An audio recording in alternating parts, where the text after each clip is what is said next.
శుభోదయం పిల్లలు. ఈరోజు మీకు 11వ పాఠ్యాంశము చూడడం అనే కళ జిడ్డు కృష్ణమూర్తి గారు రచించిన పాఠ్యాంశాన్ని చెప్పుకుందాము. జిడ్డు కృష్ణమూర్తి గారు మే 12, 1895లో ఆంధ్రప్రదేశ్లోని చిత్తూరు జిల్లాలో మదనపల్లిలో జన్మించారు. చిత్తూరు జిల్లా మదనపల్లిలోని మే 12, 1895లో జన్మించారు జిడ్డు కృష్ణమూర్తి గారు. వీరు ఆంగ్లంలో ధ్యానము, స్వేచ్ఛ, నీవే ప్రపంచము, గరుడయానము మొదలైన రచనలు చేశారు. రచనలు ఏంటంటే ధ్యానము, స్వేచ్ఛ, నీవే ప్రపంచము, గరుడయానము. కృష్ణమూర్తి గారు ప్రపంచ ప్రఖ్యాత తత్వవేత్త అంటే తత్వశాస్త్రం తెలిసిన వ్యక్తి అన్నమాట. అంటే ఎవరు మనస్తత్వం ఎటువంటిది, ఎలా ఉంటుంది అనే విషయం ఇతనికి తెలుస్తుందంట.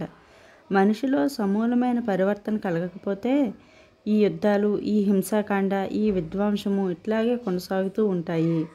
తనను తాను పూర్తిగా అవగాహన చేసుకుంటూ హృదయంతో స్పందిస్తూ జీవించడంలోనే పరివర్తన సాధ్యమవుతుంది అని తన రచనల ద్వారా, ప్రవర్తన ద్వారా నిరూపించారు. అంటే మనిషిలో ప్రవర్తన రావాలంటే ఏం చేయాలి? హృదయంతో జీవించడం మొదలు చేసుకోవాలి.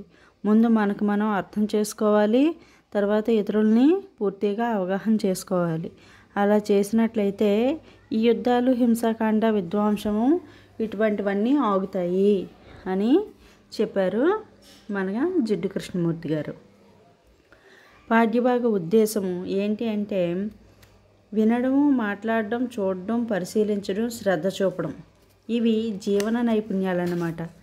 మన జీవన నైపుణ్యాల్లో మనం చాలా చక్కగా ఉండాలి అని చెప్తారు. సో మన జీవన నైపుణ్యాలను తెలియజేయడమే ఈ చూడడం అనే కళ యొక్క ముఖ్య ఉద్దేశం. ఈ పాఠ్యాంశము జిడ్డు కృష్ణమూర్తి గారి ఆంగ్ల రచన ఏ టైమ్లెస్ స్ప్రింగ్కు అరుణమోహన్ అనువాదమైన అనాది స్రోతస్సులో నుంచి తీసుకోబడింది ఈ పాఠ్యాంశం అన్నమాట. ఇప్పుడు పాఠ్యాంశ విషయాల్లోకి వస్తే మనం సూర్యోదయాన్ని, సూర్యాస్తమయాన్ని చూసే ఉంటాం కదా. చూడలేని వాళ్ళు ఉంటే ఇప్పటికైనా కొంచెం చూడండి ఉదయాన్నే లేచి, అర్థమైందా? తర్వాత ఆకాశంలోని ఇంద్రధనుస్సు, అవి విస్మయపరిచే రంగులు. ఎవరైనా పెయింటింగ్ వేశారా వాటికి అంటే కాదు, చక్కగా అందమైన రంగులు. తర్వాత దూరం నుండి పడవలోని బెస్తావారు వస్తూ ఉంటారు కదా, అంటే పడవ నడిపేవారు. మన సముద్రం దగ్గరికి వెళ్ళేటప్పుడు చూస్తాము. ఆకాశంలో ఎత్తుగా తిరుగుతున్న రాబందుల్ని, పక్షుల్ని, ఇలా ఒకటేమిటి అందమైన వాటిలన్నిటినీ, ఇంకా ఆకుపైన మెరుస్తున్న ప్రాతకాల సూర్యుడిని చూసారా అంటే ఆకుపైన చిన్న బొట్టు ఉంటుంది, నీటి బొట్టు. ఆ నీటి బొట్టు మీద చూస్తే చక్కగా మెరుస్తూ ఉంటుంది, అందులో సూర్యకిరణం చాలా అద్భుతంగా ఉంటుంది అని చెప్తారన్నమాట. అయితే ఇలా ఈ అందమైన వాటన్నిటినీ చూడడం అనేది ఒక అసాధారణమైన విషయము. చూడటం అసాధారణ విషయాల్లో ఒకటి. చంద్రుడు అసలు లేనప్పటి ఆకాశాన్ని, అంటే అమావాస్య రోజు చంద్రుడు చక్కగా పెద్దదైన వెన్నెలు ఉండే రోజు చాలా చక్కగా ఉంటుంది. ఆ రోజుని చూసారా అని అడుగుతున్నారు. ఇంకా మురికిని, మాలిన్యాన్ని, పేదల హీనస్థితిని చూసారా అంటున్నారు. అంటే మనం చూస్తామా? మురికిని, మాలిన్యాన్ని చూస్తామా? చూడం. పేదవాళ్ళ హీనస్థితిని చూస్తామా? చూడము. అయితే ఇవన్నీ కూడాను పరిశీలించమంటున్నారు. వీటినన్నిటినీ చూడాలంట. చూస్తేనే మనం ఏం చేయాలి, దానికి రెమెడీ ఏంటి, వాటి నుంచి వాళ్ళని బయటికి రావడం ఏ విధంగా చేయగలము అనే ఐడియా మనకి వస్తుందంట. ఇంకా కాఠిన్యం, మృదు స్వభావం ఇటువంటివన్నీ కూడాను ఏదో వాళ్ళు యాక్ట్ చేస్తున్నారా, నిజంగానే వాళ్ళ మనసుల్లోనే మొదటి నుండి వాళ్ళు స్మూత్గా ఉంటారా, కఠినంగా ఉంటారా అనే విషయం ఎదుటి వాళ్ళని చూస్తే, గమనిస్తే మనకి తెలుస్తుందంట. చూడండి, కొంతమంది బయటకు కరుకుగా అంటే కఠినంగా కనిపిస్తారు, కానీ వాళ్ళు చాలా మృదు స్వభావం కలిగి ఉంటారు. కొంతమంది మృదువుగానే ఉంటారు, కాకపోతే వాళ్ళ స్వభావం చాలా కఠినం. అంటే గోముఖ వ్యాఘ్రం అంటారు, అంటే గోవు రూపంలో ఉండే పులి. కొంతమంది పాపం బయటికి గంభీరంగా కనిపించినా మనసు చాలా మెత్తన వాళ్ళది. ఇలా ఉంటారు అని చెప్తున్నారన్నమాట. అంటే చూసి ప్రతి ఒక్కటి మనం గమనిస్తే ఆ విషయాల్ని తెలుసుకుంటాం, ఎవరు ఎలాంటి వారు అనే విషయాన్ని తెలుసుకుంటాం.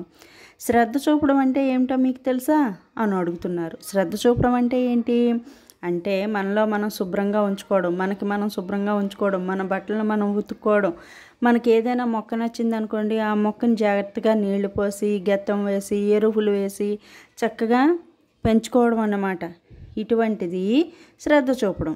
మనకి ఒక చిన్న కుక్క పిల్ల నచ్చితే దాన్ని తెచ్చుకోవడం, దానికి రోజు దానికి తగిన వ్యాక్సిన్స్ వేయించడం, రోజు దానికి స్నానం చేయించడం, ఇది కూడా శ్రద్ధ చూపడమే.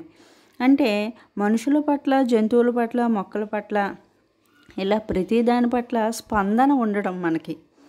దీన్నే మనం శ్రద్ధ అంటాం. శ్రద్ధ అంటే వాటిపైన మనం ప్రేమ చూపించడం అన్నమాట.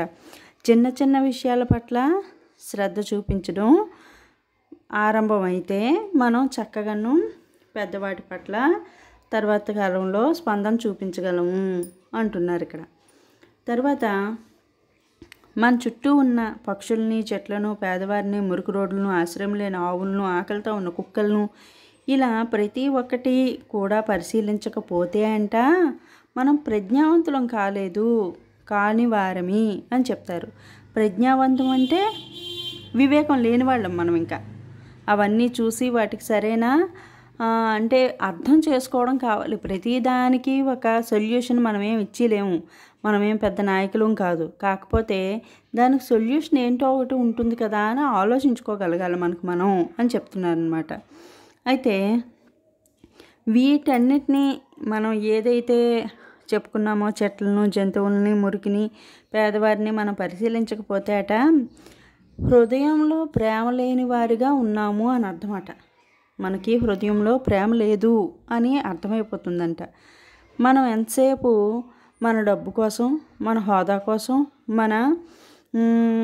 పూర్తిగా మనకి మనమే ఆలోచించుకొని మన ఆశయాలు, మన లక్ష్యాలు, మన దేవుడు, మన రక్షకం అనే మాత్రమే మునిగిపోతూ ఉంటే మనము అనేది ఎప్పుడూ కేంద్ర బిందువుగా ఉంటే మరి మిగతా వాళ్ళకి ఎప్పుడు మనం విలువిచ్చినట్టు?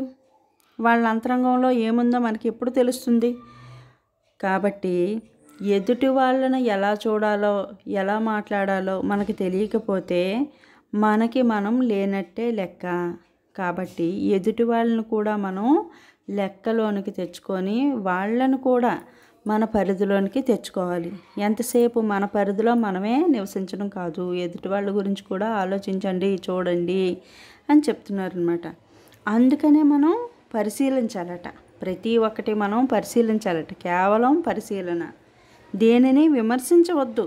ఇది మంచిది, ఇది చెడ్డది, ఇది మీరు ఇలా నడాలి, అలా ఉండాలి, ఎందుకు మీరు అలా సిగ్గుపడుతున్నారు, ఇలా సిగ్గుపడకూడదు, లేకపోతే ఇలా రాయు, అలా రాయు అని మనం సలహాలు ఇవ్వకూడదట.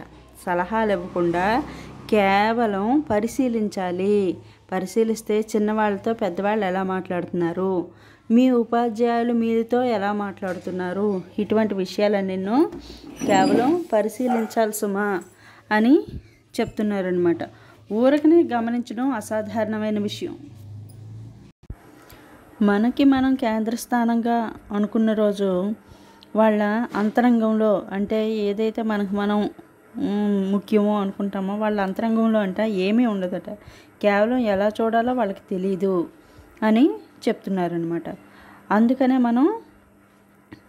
మనం విమర్శించకుండా అందరినీ చూడమని చెప్తున్నారనమాట. చిన్నవాళ్ళు పెద్దవాళ్ళతో ఎలా ఉండేది, పెద్దవాళ్ళు చిన్నవాళ్ళతో ఎలా ఉండేది, మీతో ఉపాధ్యాయులు ఎలా ఉండేది, మన తల్లిదండ్రులు మనతో ఎలా ఉండేది, ప్రతిదీ కూడా గమనించడం నేర్చుకోమని చెప్తారనమాట. గమనింపులో నుంచే ప్రజ్ఞ ఉదయిస్తుంది, గమనింపులో నుంచి ప్రజ్ఞ వస్తుందంట. గమనించడం ఎలాగో తెలిస్తే తత్వం, మతం వంటి వాటి క్లిష్టమైన పుస్తకాలు చదవక్కర్లేకుండానే మనకి ఆ మతం యొక్క సారాంశం మనకు అర్థమైపోతుంది. గమనించాలి, సరిగ్గా గమనిస్తేనే తెలుస్తుంది అని చెప్తున్నారనమాట. అయితే ఇంకా ఏం చెప్తారంటే మనుషులంటే నిజమైన ఆప్యాయత ఉన్నప్పుడట చూడడం, వినడం కాకుండా వాళ్ళ గురించి పట్టించుకోవాలట. పట్టించుకుంటే వాళ్ళు చెప్పిన మాటను మనం శ్రద్ధగా వినాలట. మన తల్లిదండ్రులను మనం లక్ష్య పెడుతున్నామా అంటే కొన్ని సందర్భాల్లో లక్ష్య పెట్టం, కానీ వాళ్ళు చెప్పే మాట మనం వినమని చెప్తారన్నమాట. శ్రద్ధగా ఉండడం అంటే ఇతరులను బాగా చూసుకోవడం, దయగా ఉండడం, వారి పట్ల క్రూరంగా ప్రవర్తించకుండా చూసుకోవడం అట.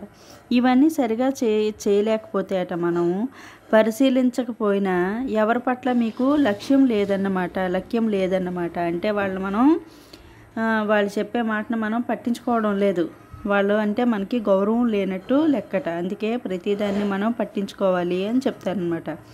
అయితే పరిశీలించడం అనే విషయానికి వెళ్తే అట, మనం నిజంగా ఏదైనా పరిశీలిస్తున్నామా అనేసి అంటే నిజంగా మనం పరిశీలించమంట.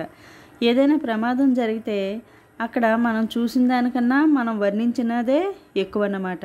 కాబట్టి ఏదైనా ముందు పరిశీలించాలి. పరిశీలించిన తర్వాత మనం దానికి అందులో ఉన్న నిజమేదో చెప్పాలన్నమాట.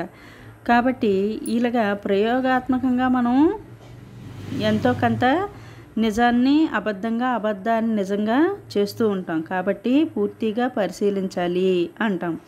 అంతేకాకుండా మనం చక్కగా లేని దాన్ని అంటే అసహ్యంగా ఉన్నదాన్ని చక్కగా ఉంటే బాగుండని అనుకుంటామంట. అదేవిధంగా భిక్షగాలను చూసామనుకోండి, అటువైపు ఎవరు వెళ్తారబ్బా అన్నట్టు మనం మొహం తిప్పుకొని ఇంకెక్కడికో పక్క నుండి వెళ్ళిపోతామంట. ఇవన్నీ మనం చేయకుండా ఉన్నది ఉన్నట్లుగా చేస్తే ఆ బిచ్చగాళ్ళకి దానం ధర్మం చేయడము ఏదో ఒకటి మనకి చేసే ఆలోచన వస్తుంది అని చెప్తున్నాను అనమాట. ప్రతిదాన్ని ఉన్నది ఉన్నట్లుగా చూడడం ఒక కళ.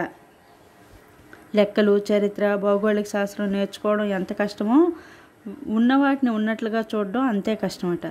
బయట నడుస్తూ వెళ్తున్నప్పుడు పేదల అశుభ్రతను, ధాన్యాన్ని, రోడ్డు మీద బురదను, జబ్బు చేసిన కుక్కలను చూడము.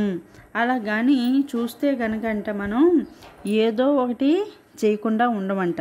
అంటే ఏదో ఒకటి దానికి కన్క్లూజన్ అంటూ ఉంటుంది. కాబట్టి దానికి ఏదో ఒక సొల్యూషన్ చెప్తామట. అయితే చూడడంలో అందము, చూడడమే చేయడం. నిజంగా చూస్తే, పరిశీలిస్తే, వింటే సరైనది ఏదో చేయకుండా ఉండలేరు. అయితే మనలో చాలామంది గుడ్డివాళ్ళమి, చెవిటివాళ్ళమి. కాబట్టి ఏమీ చెయ్యం.